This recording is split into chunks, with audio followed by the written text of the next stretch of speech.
Hello everyone, welcome to my channel momentum physics. Momentum physics के YouTube channel में आप सभी लोग को स्वागत है। मेरा नाम मोहम्मद मुबशिर है। मैं आप लोगों के लिए ये एक वीडियो लेकर आया हूँ जो बीटेक के स्टूडेंट्स के लिए बहुत ज़्यादा इन्फॉर्मेशन और यूज़फुल इन्फॉर्मेशन आज मैं बात करने वाला हूँ। अक्सर बीटेक के स्टूडेंट अलग अलग प्लेटफॉर्म्स में पूछा करते हैं, मुझसे भी डायरेक्टली कुछ बच्चों ने पूछा है, क्या मैं IIT जैम का एग्ज़ाम दे सकता हूँ, क्या मैं IIT जैम का एग्ज़ाम देने के लिए एलिजिबल हूँ, क्या मैं IIT से MSc कर सकता हूँ। तो सबसे पहले मैं आप लोगों को ये बताना चाहता हूं, जेई मेंस और जेई एडवांस से हमारा बीटेक में एडमिशन होता है। बिल्कुल उसी तरीके से IIT जैम के एग्जाम से IITs और NITs में MSc करने की अपॉर्चुनिटी मिलती है। MSc करने का एडमिशन का हमारा टेस्ट होता है, एंट्रेंस होता है। MSc करने के लिए अगर आप IIT या NIT से एंट्रेंस करना चाहते MSc करना चाहते हैं, IIT जैम का जो फुल फॉर्म है जैम का, joint admission test for MSc in IITs, NITs and CFTIs, तो यानी कि सेंट्रली फंडेड टेक्नोलॉजिकल इंस्टीट्यूट जो हमारे CFTIs होते हैं उनके लिए हमारा होता है। तो अभी सबसे पहले हम लोग आज जो बात करने वाले हैं, बीटेक के स्टूडेंट्स की अक्सर ये क्वेरी होती है कि क्या हम लोग IIT जैम का एग्ज़ाम दे सकते हैं। तो उनके लिए मैं एलिजिबिलिटी आज बताने वाला हूं। बीटेक के स्टूडेंट्स के लिए ये बहुत ज़्यादा इंपॉर्टेंट है। सबसे पहले मैं बात करने वाला हूं कि हमारी जनरल एलिजिबिलिटी क्या होती है। तो टू बी वेरी क्लियर, अगर बीटेक के स्टूडेंट्स को अप्लाई करना है तो मोस्टली उनको अपॉर्चुनिटी जो मिलती है फिजिक्स में मिलती है या मैथमेटिक्स से करने को मिलती है। तो आज हम लोग फिजिक्स के लिए बात कर रहे हैं कि उनके लिए जो मैक्सिमम एलिजिबल कोर्सेज IIT में पॉसिबल हो सकते हैं वो फिजिक्स के हो सकते हैं। तो सबसे पहले हम लोग यहाँ देखने वाले हैं कि जो IIT से MSc फिजिक्स करने के लिए जो मिनिमम एजुकेशनल क्वालिफिकेशन है वो हमारी ये है कि हमारा फिजिक्स जो है 2 साल तक, हमारा 2 ईयर्स तक, और यानी कि 4 सेमेस्टर तक होनी चाहिए। और इसके साथ साथ मैथमेटिक्स हमारी एटलीस्ट 1 ईयर और 2 सेमेस्टर तक। अगर किसी ने बीटेक किया है, उसने 2 साल तक फिजिक्स पढ़ा है और उसने 1 साल तक यानी कि 4 सेमेस्टर उसने फिजिक्स स्टडी किया, फिजिक्स के कोर्सेज स्टडी किए, और 1 ईयर तक उसने मैथमेटिक्स के कोर्सेज अगर स्टडी किए हैं, तो वो एलिजिबल है इस एग्ज़ाम के लिए। एग्ज़ाम के साथ साथ वो IIT से MSc करने के लिए भी एलिजिबल है।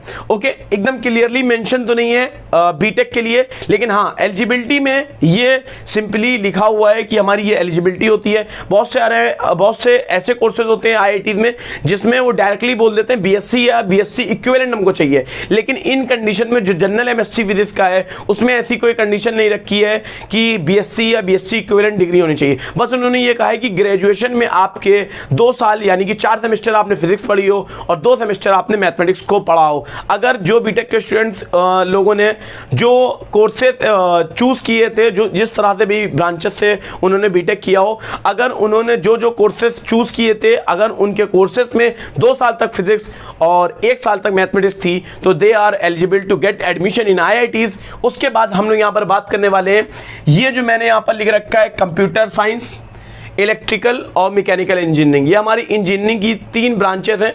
अगर इन ब्रांचेस के जो स्टूडेंट हैं उनके लिए भी एक ग्रेट अपॉर्चुनिटी है। अगर वो एस्ट्रोनॉमी में इंटरेस्टेड है और वो IIT इंदौर से एस्ट्रोनॉमी में MSc करना चाहते हैं, IIT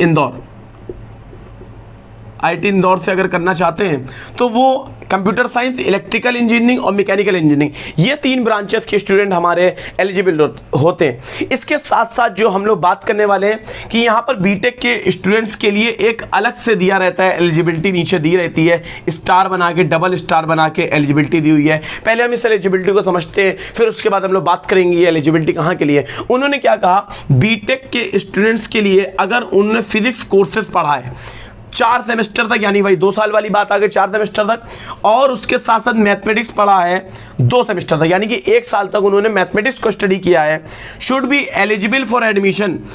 एडमिशन के लिए एलिजिबल है बशर्ते टेस्ट क्वालिफाई हो, एटलीस्ट IIT जैम का एग्जाम तो क्वालिफाई होना चाहिए, तभी तो एलिजिबल होंगे। IIT जैम का एग्जाम ही नहीं निकला तो उन्होंने वही बात लिख ली, एटलीस्ट एग्जाम निकाल के उसके बाद एलिजिबल हो, फिर काउंसलिंग होगी, रैंक अच्छी होगी तो मिल जाएगा। इस तरह से उन्होंने ये सारी बातें लिखी। तो ये एक एडिशनल एलिजिबिलिटी है। ये जो एडिशनल एलिजिबिलिटी आपको बताई गई है, ये ज्वाइंट MSc PhD की है, ज्वाइंट MSc PhD की है, और ये बीटेक वालों के लिए कंफर्म एलिजिबिलिटी है।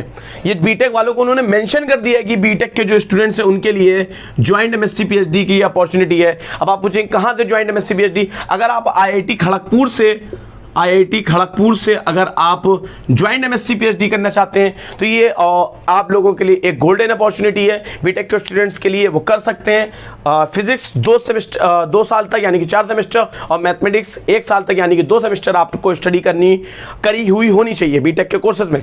ओके, और इसके साथ साथ हमारा एस्ट्रोनॉमी अगर IIT इंदौर से करना चाहते हैं, computer science, electrical, mechanical engineering से अगर आपने करा है तो आप IIT इंदौर से एस्ट्रोनॉमी के लिए फिर MSc एस्ट्रोनॉमी में आप एलिजिबल हैं। अदरवाइज इन जनरल अगर आप MSc फिजिक्स करना चाहते हैं तो हमारे ये कंडीशंस होती हैं जिनके लिए आप एलिजिबल हैं। तो ये सारी बातें थी। अगर आपको कोई क्वेश्चन हो, कोई क्वेरीज हो तो आप लोग कमेंट बॉक्स में पूछ सकते हैं। आई होप कि मैंने बहुत सारे बच्चों की क्वेरीज को क्लियर कर दिया है कि मिनिमम एजुकेशनल क्वालिफिकेशन क्या होती है IIT जैम की बीटेक के स्टूडेंट्स के लिए। क्लियरली मेंशन नहीं है कि ये बीटेक के लिए है। अगर बीटेक के स्टूडेंट्स पढ़ते हैं तो ये एलिजिबल होना चाहिए, लेकिन ये तो एकदम कंफर्म है हमारा joint MSc PhD IIT Kharagpur, और ये उन्होंने एडिशनल ये बता दिया IIT इंदौर से एस्ट्रोनॉमी में ये उन्होंने कंडीशन बता दी है। तो आई होप ये वीडियो आप लोगों के लिए बहुत ज़्यादा यूजफुल हुई होगी। आप लोग ने अगर अभी तक मेरे चैनल को सब्सक्राइब नहीं करा है तो आप लोग मेरे चैनल को सब्सक्राइब कर लें और लाइक का बटन दबा दें और मुझको सपोर्ट करें। चैनल अभी नया है, ग्रो कर रहा हूं, तो बिल्कुल प्लीज़ सपोर्ट करिए, लाइक करिए, कमेंट करिए, शेयर करिए। तब तक के लिए मैं विदाई लेता हूं और बहुत जल्द हम लोग एक नई वीडियोस के साथ आते रहेंगे। Bye everyone, take care, thank you.